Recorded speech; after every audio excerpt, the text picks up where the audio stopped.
आगे आगे लो, थोड़ा साइड परिवार की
आज में लोग हम पर हुकूमत कर रहे हैं। क्यों? क्योंकि हम लोग चींटी से भी गए गुजरे हो गए। हम लोग अपने लीडर को नहीं पहचान पा रहे। चंद्रशेखर आजाद भाई हमारे लीडर हैं। इस कौम को एक लीडर मिला है। इन्हें पहचानिए, इनके पीछे चलिए, इनके हाथ मजबूत कीजिए। और बड़ी खुशी की बात है कि आज राजस्थान की धरती पर हजारों की संख्या में आप इकट्ठे हुए और ये बड़ी खुशी की बात है। और मैं हरियाणा से बिलोंग करता हूं, मैं जाट कौम से बिलोंग करता हूं और मैं ये भाई से वायदा करता हूं कि जहां आपका पसीना बहेगा वहां हम और हमारी जाट कौम आपके लिए खून बहाएगी। ये मेरा वचन है। तौर पर मैं आपको सच बात बता रहा हूं। मेरी आत्मा और मेरी भावना कह रही है, दिल्ली के ऊपर लाल किले पर नीला झंडा लहरा। ज्यादा समय नहीं, 2024 में नीला झंडा आपकी पार्टी का, आजाद समाज पार्टी का झंडा लाल किले पे फहरा सकता है। इसके लिए हम लोग संकल्प के साथ काम करें। बात ऐसे धारदार हथियार से ज्यादा खतरनाक तरीके चुभती है, जिसके बाद आदमी अपने आप में अगर तय कर ले, संकल्प ले तो पता नहीं क्या कर ले। मुझे एक बात चुभी हुई और उस चुभी हुई बात की वजह से मैं यहां खड़ा हूं। यह व्यवस्था बड़ी कड़वी। मैंने अपने पिता को अपने हाथों में दम तोड़ते देखा है और जब मैंने उनको एम्स में, मेरे पिताजी जो बहुत सम्मानित व्यक्ति थे, मेरी नजर में मेरे हीरो, जब मैंने उनको जमीन पे, मैं उनको वो स्ट्रेचर भी अवेलेबल नहीं करा पाया, उनको अच्छा इलाज नहीं करवा पाया, तो मुझे एहसास हुआ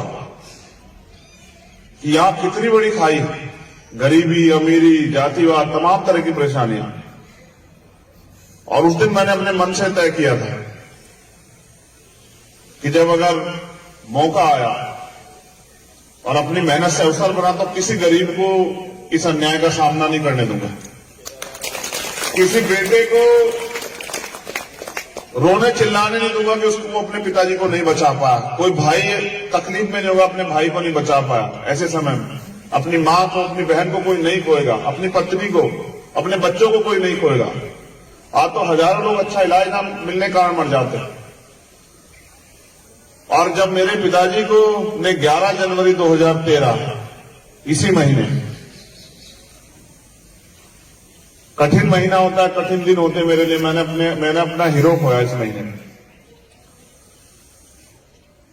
तो मैंने 12 जनवरी को तय किया 2013 में कि अब मैं पीछे मुड़ के नहीं देखूंगा। तब मैं जा रहा था पढ़ने के लिए अमेरिका, और मेरे पिताजी ने मुझसे बात कहा कि अपने लिए तो सब लोग जीते, तुम भी वहां जाके पैसे वाले हो जाओगे, सुख सुविधा हासिल कर लोगे, लेकिन यहां जो लोग रह रहे हैं उनके लिए कोई कुछ करना ही नहीं चाहता। आज तक भी उनको इंसान नहीं समझा गया, आज तक भी उनके साथ अन्याय अत्याचार होता है, जुल्म जाती होती है, अधिकारों से वो लोग वंचित हैं, बेबसी लाचारी में जी रहे हैं कि कोई मसीहा आएगा उनकी जिंदगी बदलने के लिए। वो खड़ा होना चाहते हैं, उनको कोई उनके सामने होने वाला कोई नहीं जो उनका सहारा बन जाए। तो सब लोग अपने अपने लिए जी रहे, पता नहीं कभी कोई आएगा क्या। तो मैंने अपने पिता से वादा किया कि पता नहीं मसीहा तो आएगा नहीं आएगा, लेकिन मैं आपका खून होने के नाते आपको निराश नहीं करूंगा। मैं आज के बाद अपने जीवन का पूरा समय इस आंदोलन में लगाऊंगा। कोशिश करूंगा कि बाबा साहब अम्बेडकर का दर्द, उनकी तकलीफ, उनके 4 बच्चों की कुर्बानी, सर छोटू राम की कुर्बानी, और अपने संतों गुरुओं महापुरुष गुरु गोविंद सिंह जी, उनका पूरा परिवार, उनके 4 साहबजादे, मां गुजरी, वो तमाम रहबरे आजम जिन्होंने दुनिया में कमजोरों, गरीबों, मजलूमों के लिए कुछ किया, उन सब के दर्द को अपना दर्द बना के हम लोग आगे बढ़ेंगे। शहीद आजम सरदार भगत सिंह। देखो लोग ये कहते हैं मनोज भाई कि नौजवान नौसिखिया होते हैं। 23 साल के थे भगत सिंह जब उन्होंने इस देश के लिए अपने प्राणों का बलिदान दिया, और हंसते हुए। और उससे पहले उन्होंने जेलें काटी, अपने लिए लड़े, तमाम तरह के जो बुनियादी जवाब देने थे वो दिए, भूख हड़ताल की, तमाम तरह के अन्याय सहे, लेकिन वो इतने लोगों की आवाज बने। आज उनके जाने के बाद हम लोग याद कर रहे हैं उनको, उनके कर्म की वजह से, उनके संघर्ष की वजह से, उनके बलिदान की वजह से। मैं गौरवान्वित हूं चूमों की इस धरती पे कि यहां एक नई क्रांति जन्म ले रही है। मैं आपके बीच में भी एक सवाल छोड़ना चाहता हूं। देखो, भविष्य किसी ने नहीं देखा। जो जितनी मेहनत करेगा उसको उसके हिस्से में उतनी सफलता आएगी। हो सकता है आप में से बैठा हुआ कोई व्यक्ति इस मंच पे हो या वहां हो सकता है कल इस प्रदेश का मुखिया हो, इस प्रदेश का चीफ मिनिस्टर हो। मेरी बात को आज याद रखना आप लोग। हो सकता है वो इस देश में केंद्रीय मंत्री बने, हो सकता है वो इस प्रदेश का राज्यपाल बने, हो सकता है वो और किसी बड़े पद पे ओहदे पे बैठा हो। कोई तय नहीं कर सकता कि यहां बैठा हुआ कोई व्यक्ति, हो सकता है यहां बैठा हुआ व्यक्ति या खड़ा व्यक्ति इस देश का प्राइम मिनिस्टर भी बने। कोई तय नहीं कर सकता, क्योंकि बाबा साहब अम्बेडकर ने हमें कहा कि रानी का बेटा राजा नहीं बनेगा। राजा वो बनेगा जो हकदार होगा, जो मेहनत करेगा, जो वोट तैयार करेगा, लोगों को तैयार करके उनकी हक की लड़ाई करके आगे बढ़ेगा। आज तो यहां बैठा अपने आप को कमजोर ना समझे। हमारी सबसे बड़ी कमजोरी है कि हम ये सोचते हम नहीं कर सकते हैं। भाई, इस देश को लोकतंत्र किसने दिया? हमारे रहबरों ने, वरना यहां तो राजशाही थी। राजशाही में राजा जो कह दे वो सत्य है, राजा जो दिन को अगर रात कह दे तो रात। लेकिन फिर इस देश में लोकशाही आई और राज करो। ये तुम्हें तय करना है तुम्हें कौन सा रास्ता चुनना है।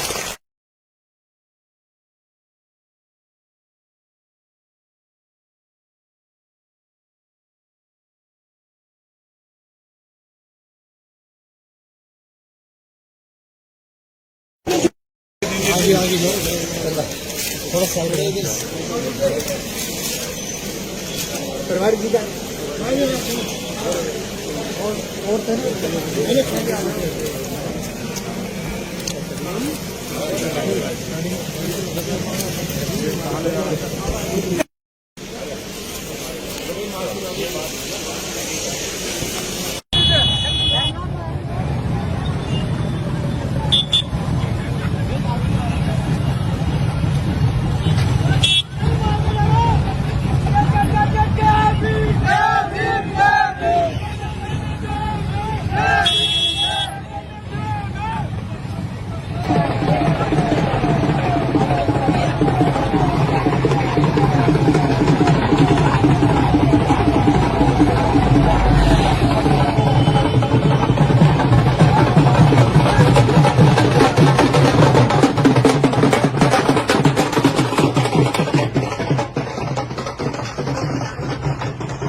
और आज वे लोग हम पर हुकूमत कर रहे हैं। क्यों?